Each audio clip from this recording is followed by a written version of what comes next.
Assalamualaikum warahmatullahi wabarakatuh. Saya Fitro Bagus Samudro akan menyampaikan tugas 2 pada mata kuliah studi komparatif pendidikan dasar di berbagai negara, di mana pada tugas 2 ada 2 poin pembahasan. Ya, poin yang pertama adalah menemukan satu artikel jurnal nasional yang terakreditasi Sinta, di mana artikel tersebut membahas tentang gender dalam pendidikan dasar. Kemudian, langkah yang dilakukan adalah menganalisis serta memaparkan hal-hal penting yang dibahas pada artikel tersebut dan mengaitkan pembahasan dalam artikel tersebut berdasarkan pada pengalaman pada tempat saya bertugas, yaitu di SD Negeri 3 Sumberkerto. Kemudian tugas yang kedua adalah mencari satu artikel jurnal internasional bereputasi Scopus yang berkaitan dengan topik gender dalam pendidikan dasar, di mana langkah-langkah yang dilakukan adalah menganalisis dan memaparkan hal-hal penting serta mengaitkan dengan fakta yang ada di lapangan pada satuan pendidikan tempat saya bertugas, yakni di SD Negeri 3 Sumberkerto.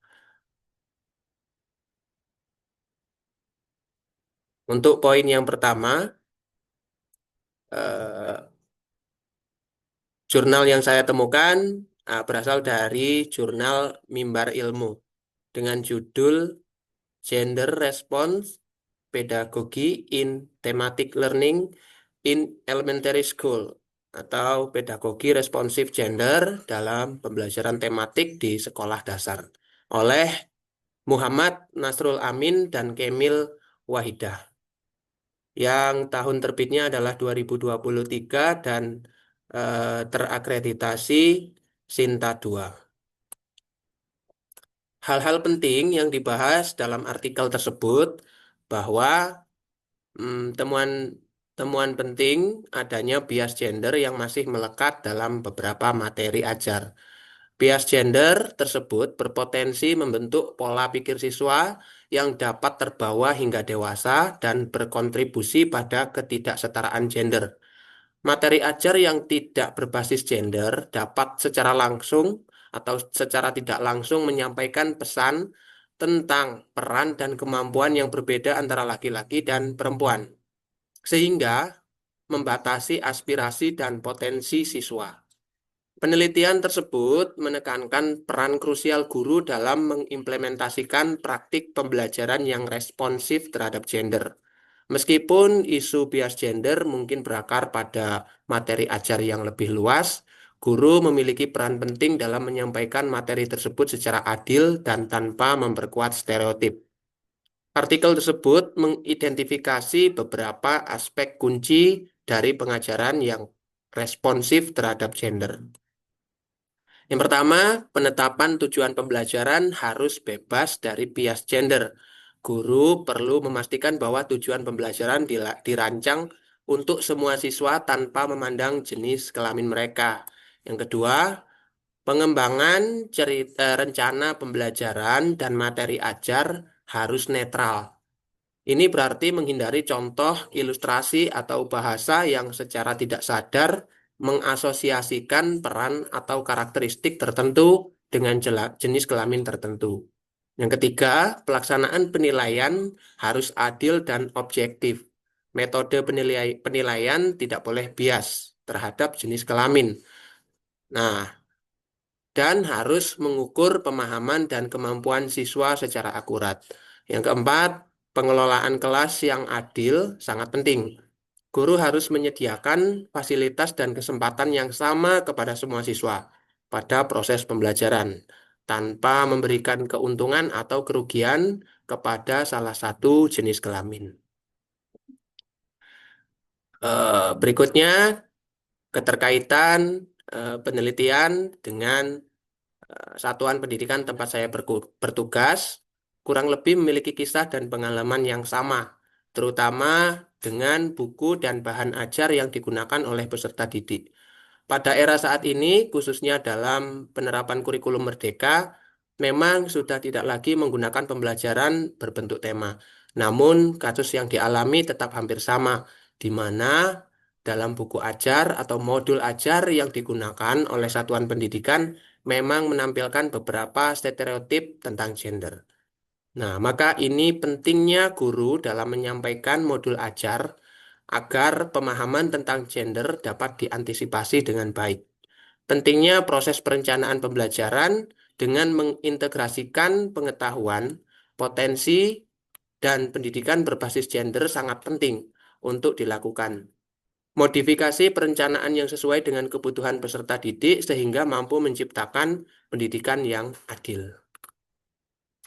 Proses penilaian juga diharapkan dapat secara holistik mampu menampung dan memfasilitasi kebutuhan peserta didik dalam melakukan penilaian formatif maupun penilaian sumatif. Nilai keadilan dan kesetaraan sangat penting untuk diimplementasikan. Dalam melaksanakan pendidikan berbasis gender memang membutuhkan usaha yang ekstra, khususnya berhadapan dengan stigma dan pengaruh sosial budaya pada satuan pendidikan yang memang belum siap memahami pendidikan kesetaraan gender. Pentingnya langkah kebijakan yang dilakukan oleh satuan pendidikan bersama komite sekolah, wali murid, orang tua, dan komunitas yang berperan dalam kesetaraan gender hendak senantiasa dipupuk untuk implementasi yang nyata. Berikutnya, eh, untuk poin pembahasan yang kedua, yakni menemukan artikel yang terindeks Scopus dengan identitas jurnal sebagai berikut. Nama jurnal Multidisciplinary Review, penerbitnya Melq Publishing, judulnya Achieving Gender Equity in Present Day Educational Setting. Penulisnya adalah Yulia Nehoda, Natalia Pias, Natalia Nesovet, Tetiana Belan, dan Lyudmila. Pada tahun terbitnya 2024 yang terindeks Scopus kuartil 4. Hal penting yang dibahas pada artikel penelitian tersebut adalah evolusi konsep gender dalam pendidikan, di mana artikel pada penelitian tersebut menyoroti bahwa pertimbangan gender dalam kebijakan pendidikan global baru berkembang signifikan sejak Konferensi Dunia tentang Perempuan pertama pada tahun 1975, serta Deklarasi Beijing pada tahun 1995. Kesetaraan gender kini menjadi tujuan utama dalam tujuan pembangunan berkelanjutan di PBB. Meskipun ada kemajuan, diskriminasi dan ketidaksetaraan gender baik secara terselubung maupun terang-terangan masih ada dalam sistem pendidikan. Tantangan utamanya meliputi kurangnya kesadaran tentang isu gender, adanya stereotip gender yang meluas di lingkungan pendidikan, tidak adanya pendekatan gender dalam program pelatihan guru, pengaruh ideologi anti-gender di kalangan akademisi, pendidik, dan masyarakat. Artikel tersebut mengulas kerangka hukum internasional dan nasional, khususnya yang ada di Ukraina, yang mendukung kesetaraan gender dalam pendidikan. Ukraina telah meratifikasi berbagai dokumen internasional dan memiliki undang-undang nasional yang menjamin hak dan kesempatan yang sama bagi perempuan dan laki-laki untuk mengakses pendidikan secara layak. Ukraina telah mengadopsi strategi implementasi kesetaraan gender dalam pendidikan dan berfokus sampai tahun 2030. Strategi tersebut tentunya menetapkan tujuan, sasaran, dan langkah-langkah konkret untuk memastikan akses yang sama terhadap pendidikan berkualitas tanpa memandang gender. Keterkaitan dengan modul 5 dengan topik gender dalam pendidikan dasar adalah penggabungan prinsip kesetaraan gender dalam pendidikan akan mengarah pada pembongkaran stereotip gender dalam perumusan kebijakan pendidikan. Kebijakan tersebut dirancang untuk menjamin hak dan kesempatan yang sama bagi semua peserta dalam proses pendidikan.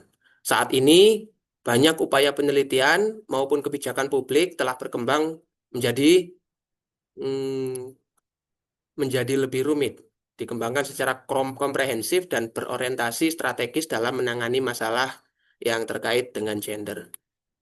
Akar masalah ketidaksetaraan gender dalam pendidikan seperti stereotip ataupun kurangnya kesadaran serta kurangnya perspektif gender, ini adalah isu-isu yang universal yang dihadapi sistem pendidikan di banyak negara. Kebijakan negara dan kerangka kurikulum baik nasional maupun internasional sangat penting untuk mendorong kesetaraan gender.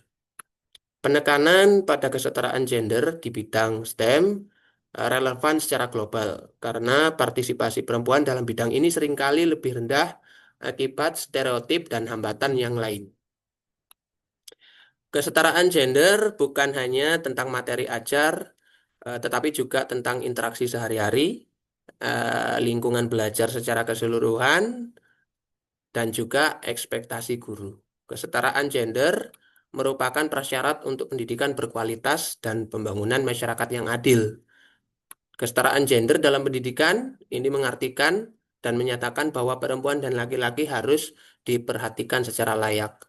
Peserta didik hendaknya mendapatkan fasilitas pendidikan yang memadai, sehingga mereka dapat mengoptimalkan potensi, minat, dan bakat secara optimal sesuai dengan kegenderan mereka masing-masing. Guru memiliki peran penting untuk memfasilitasi pendidikan bagi mereka, sehingga strategi pembelajaran yang dilakukan juga sesuai dengan bakat, watak, karakter, dan jenis kelamin untuk mendapatkan kesempatan yang sama dalam berprogres mengembangkan dirinya secara optimal, tanpa adanya stereotip tentang gender. Berikut ulasan dan penjelasan dari tugas 2 mata kuliah studi komparatif pendidikan dasar di berbagai negara. Saya akhiri. Wassalamualaikum warahmatullahi wabarakatuh.